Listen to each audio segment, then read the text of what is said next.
kick off with your former club Chelsea. You've been going for a bit of a sticky patch. I presume you saw the 0-0 draw with Liverpool at Anfield. Do you think that was a better result for Chelsea than it was for Liverpool? No, not really. I thought Chelsea played well. Chelsea didn't have really an out-and-out chance, but they came in really dangerous areas with a little bit more calmness. They maybe could have scored. I think overall, it was a really good performance away at Liverpool, but can be a very difficult place, and it has been proven a very difficult place in the past. But I think it could have been also 3 points. You know, it could have gone either way. It could have gone other way, and I think they were just the better team, I think. And Mykhailo Mudryk made his debut off the bench, bit of a cameo appearance, probably the highlight of the game. Do you think he looked sharp, looked good? Yeah, what I saw of him, I've never seen him before, but yeah, I was impressed. Really nice touches, really nice quick feet in the box. Makes me think a little bit of Joe Cole with his quick feet and his burst.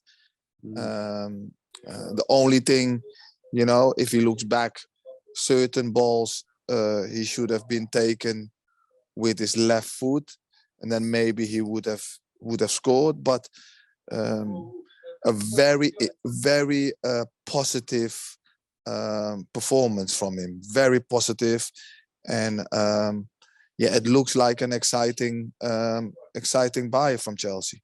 Yeah, it certainly, hopefully, looks like good business for Chelsea. Obviously, he was linked with Arsenal initially, and everyone seemed to think he was going there. Chelsea kind of hijacked the move. Do you think Arsenal fans are getting a bit reactionary? They need to just let it go now? Well, it's one of those things, isn't it? Arsenal has to have their value.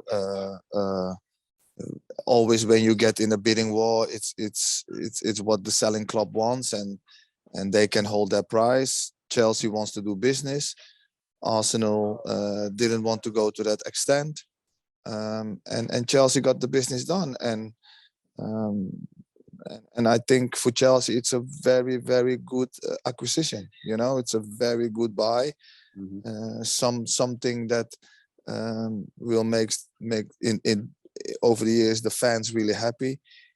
I just mentioned the name of Joe Cole, but I think he can be as important as like a Hazard, you know, for Chelsea. I'm not comparing them because that is not fair. Yeah. But if you remember, Hazard came from Lille, and in his first year, he also needed time to settle and stuff. So, and then out of a sudden, he got the gasp, and you know, look what kind of player he became for Chelsea. And I think this boy can do the same.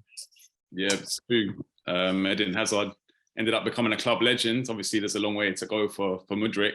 Arsenal have ended up signing Leandro Trossard. Kind of, maybe he wasn't the first choice, but now they've got him. Do you think he can have the same impact, or do you feel he's a kind of second rate level compared to Mudryk? They're different players. That's hard. They're different players. The only thing that I can say is playing for Brighton is different than playing for Arsenal. You know, he's got Martinelli in front of him.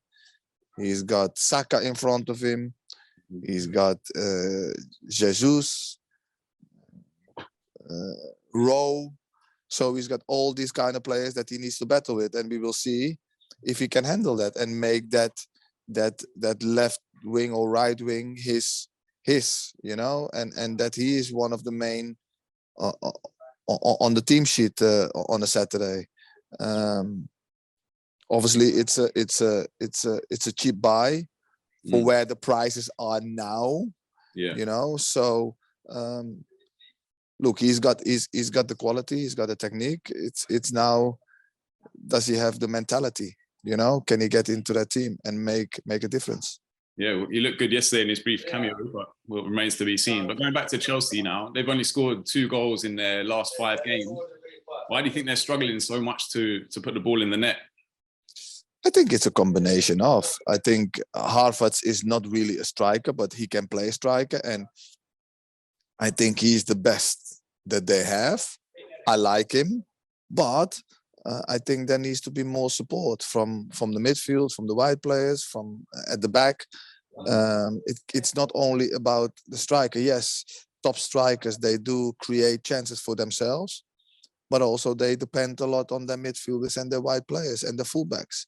And I think that has not been as good as it could have been. You know, Chelsea is missing in fullbacks Chilwell and James. Yeah. You know, there's a lot of creativity normally coming from them.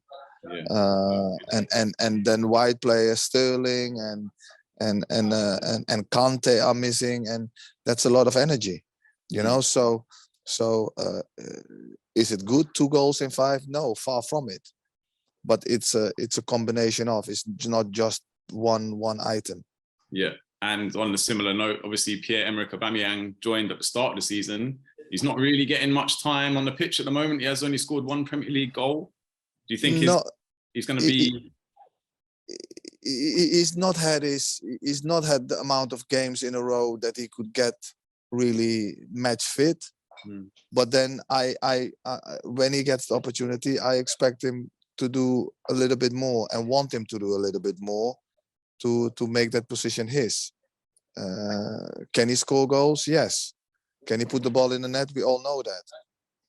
But he is somebody that needs other people to provide that for him. And at the moment, Chelsea are not really providing those opportunities as much. Look, Chelsea's in a transition. I think they still have got an outside chance for the top 4. You think so? It's going outside. Listen to me. Yeah. Outside chance. Outside chance. But they have chosen to go in a different direction. They've chosen to buy young players. And if you buy young players, then you need to give them the time, and then you need to also stick with Potter. You know. Yeah. Well, going back to the striker issue, obviously someone I had before, Didier Drogba, was a striker who created his own chances as much as fed off the chances provided to him.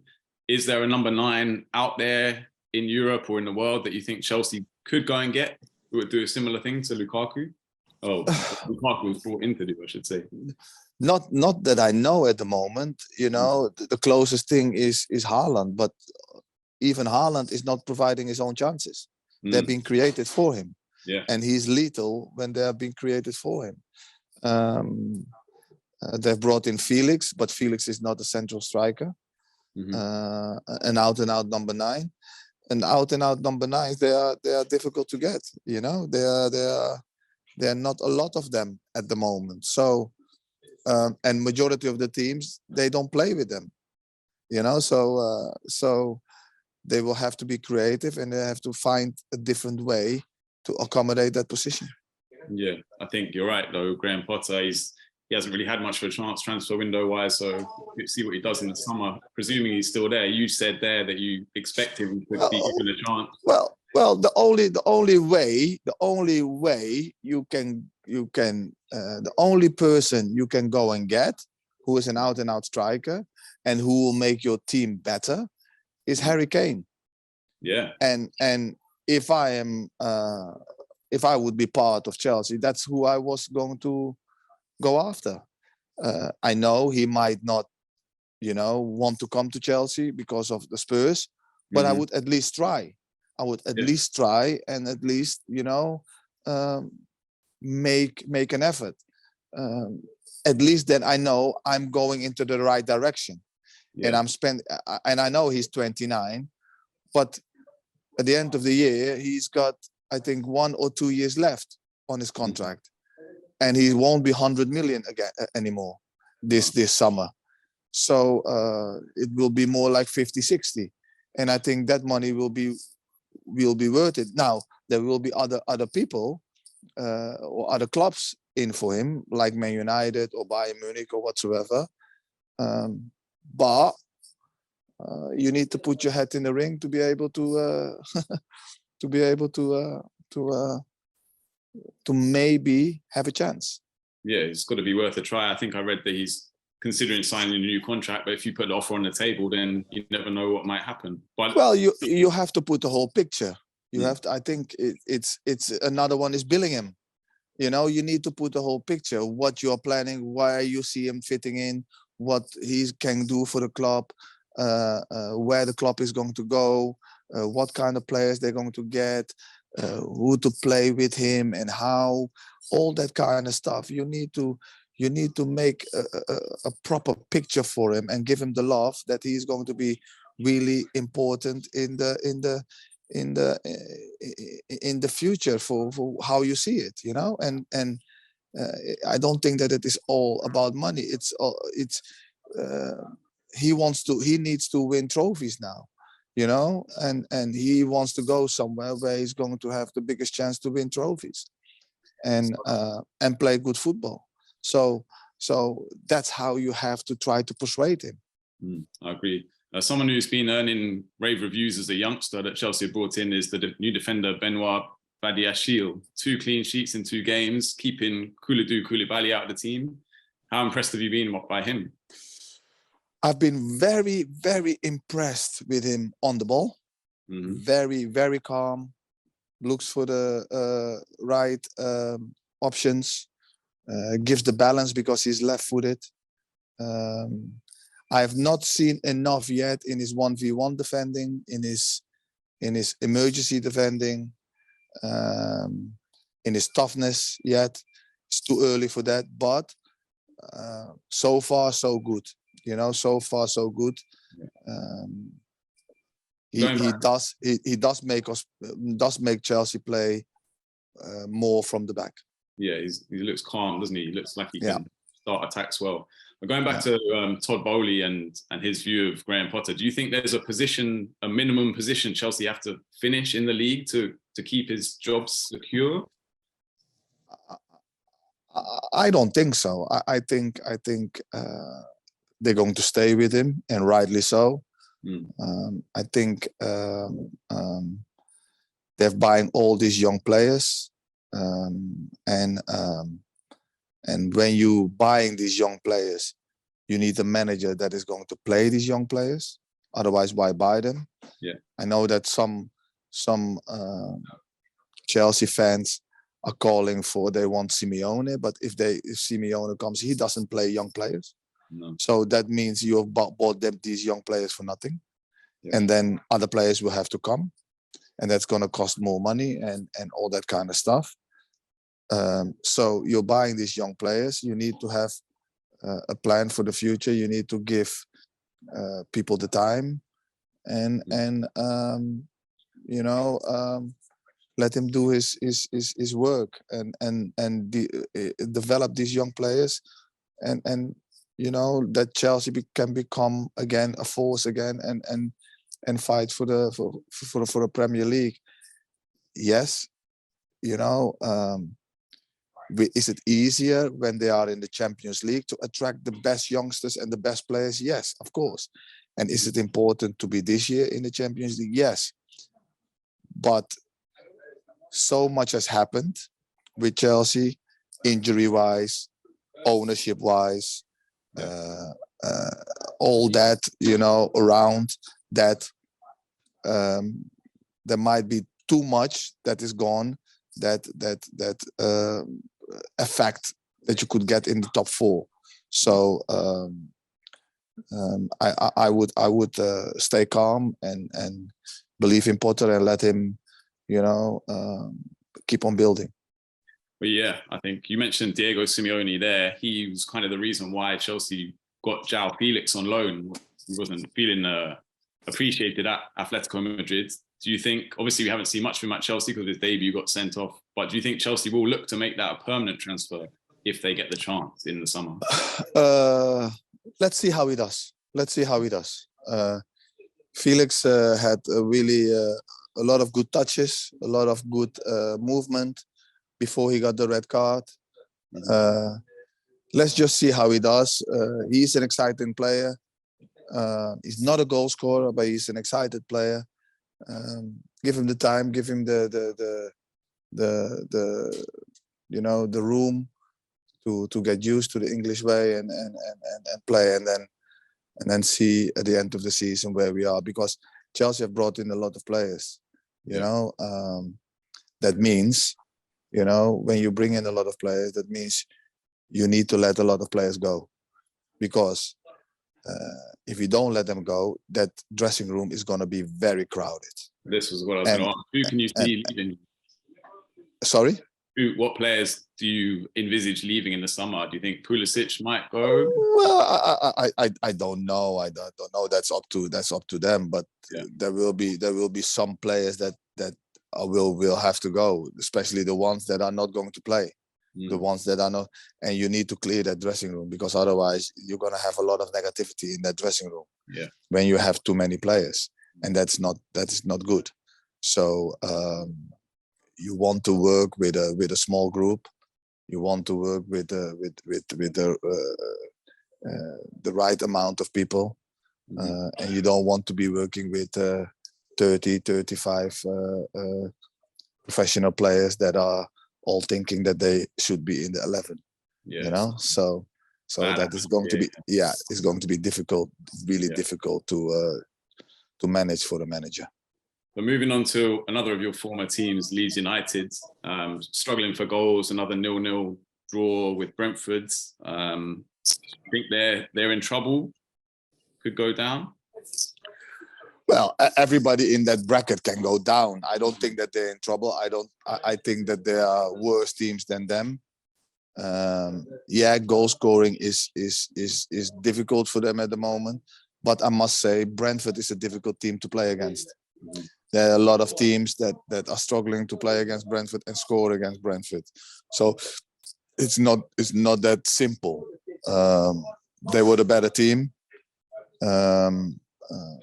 But they couldn't get the final bit right. They've got lots of young players. They broke their record transfer for a striker, but then you didn't bring him off the bench. Were you surprised to see him not get a chance? I didn't get that. Especially when you need a goal. I didn't understand that.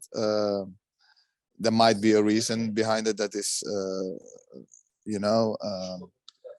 must be very simple, but was surprised. But one of their players, what's his name, Wilfried Gnonto, signed for 3.5 million. It looks like a real good acquisition. I like him. I like him a lot. Good player. I really like him. Fierce, not scared. Good v1. He's only 19. Always a threat. What I didn't understand yesterday, they didn't give him the space. The Leeds players, they didn't give him the space. Crowded him, didn't they? Yeah, they crowded him a little bit much instead of giving him a little bit more room, to do his thing. But I really like him. He's a very good buy, very exciting. You would keep Jesse Marsh, wouldn't look to replace him? Well, Jesse came in last year and he did absolutely magnificent. By keeping Leeds in. And to be honest, they have never been in the bottom three. They're going through a difficult time, but I'm not one to straight away shout, "Oh, we need to sack the manager." No. With these kind of things, you need continuity, and I would give him a bit of more time. Are there any other areas you think Leeds need to strengthen in January? Well, they've brought in a centre half.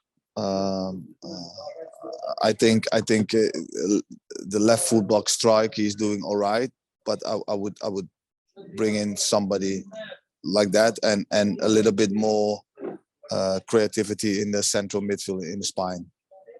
I think I agree. On to a more general topic. Arsenal and Manchester City both won this weekend. Who do you believe is going to win the Premier League? Oh, the thing is, Arsenal is doing so well. They keep on surprising me, and they keep on doing great. And to be fair, they are playing really good football. I just think that they're going to have a bad time or 2-3 losses, and then I would like to see how they react. My favorite is still Man City, but I'm getting closer and closer and closer to say that Arsenal is going to do it. I think it hinges on the time Arsenal have to play Man City home and away, don't they? Still in the next month or so. Could hinge on that. I presume you saw the game yesterday, Arsenal Manchester United. Was that the game of the season so far in your eyes? It was the game of the season. It was. For me, it was such a nice open game. Such a nice open good game. Hold on 1 minute. Hold on. My appointment is outside. Can you go and get him and say that? Can you say that I'm? Yes. Sorry. Yeah, it was such a nice open game. What was so good to see. For the neutral, so good to see. A lot of good things were happening. A lot of attacking, a lot of goals, and that's what you want to see. So as a neutral, I loved it, and at the end, Arsenal deserved to win. Yeah, I think I'd agree with you there. If you had to pick a player of the season, I know we're only halfway through, but who's shone for you ahead of anyone else, or top 3? Well, they're going to say, obviously, everybody's going to say Haaland, because of the 25 goal, and rightly so. Yeah. But I would throw in Saka in there. He was absolutely magnificent. And if you look how he played against France, so mature. And he showed me that he is at the top level. And of late, I've been really liking Luke Shaw, but he made Luke Shaw look really ordinary yesterday. Didn't he? Yeah. So yeah. Would you put Rashford up there? I've got Saka in front of Rashford. Yeah, I'd agree. Okay, moving down to the Championship, Middlesbrough lost 2-0 to Sunderland this weekend. I don't know if you saw that.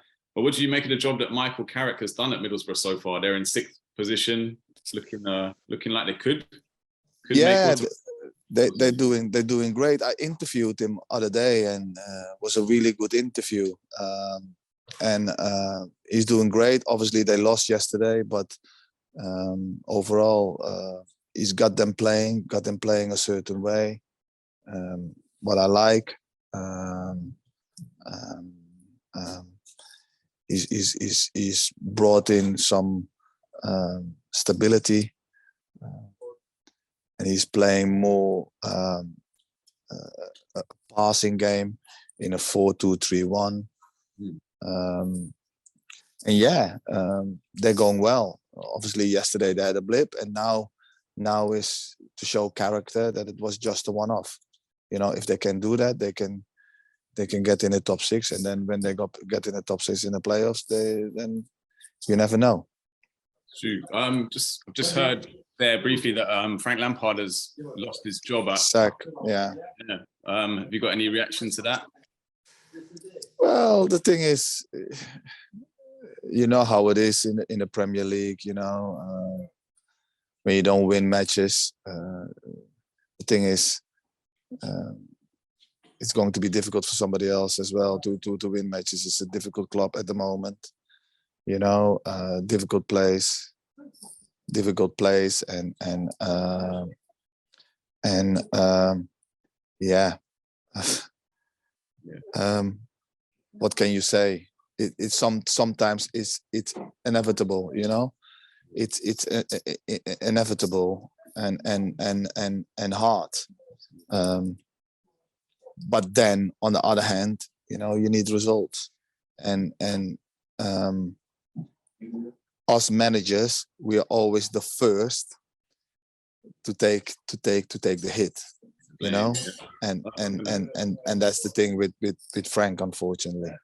That's what I was going to mention as well. Obviously, we've been enjoying seeing you on Sky Sports more often, but you looking back to getting into the dugout? You've had a break from management now, but well, I'm a little bit. It's very difficult, you know. It's very hard. I think I would say that I think that's me, you know, now, and maybe just more concentrating on the media, because other day I applied for a job, and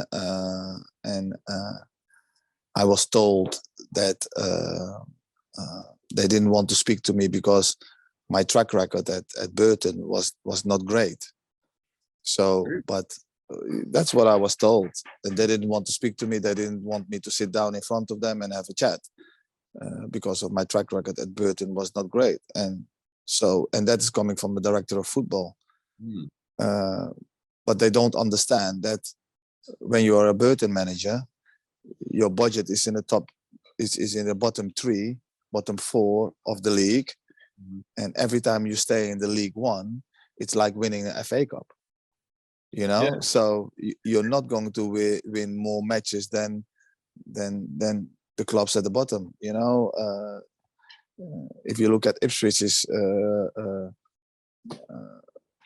you know, what they spend and what their budget is, it's 6-7 times more than what you is at Burton. So, and then in the meantime, still, we have generated with all our acquisitions, we have generated 2 million quid in sales, you know, at Burton, and stayed in the league, you know. So, but that's what I've been told. So, and then they go for somebody that has never managed, you know. So, you know, in the back of my mind, I'm like, why should I bother? You know, if that is the way, then I won't have a chance.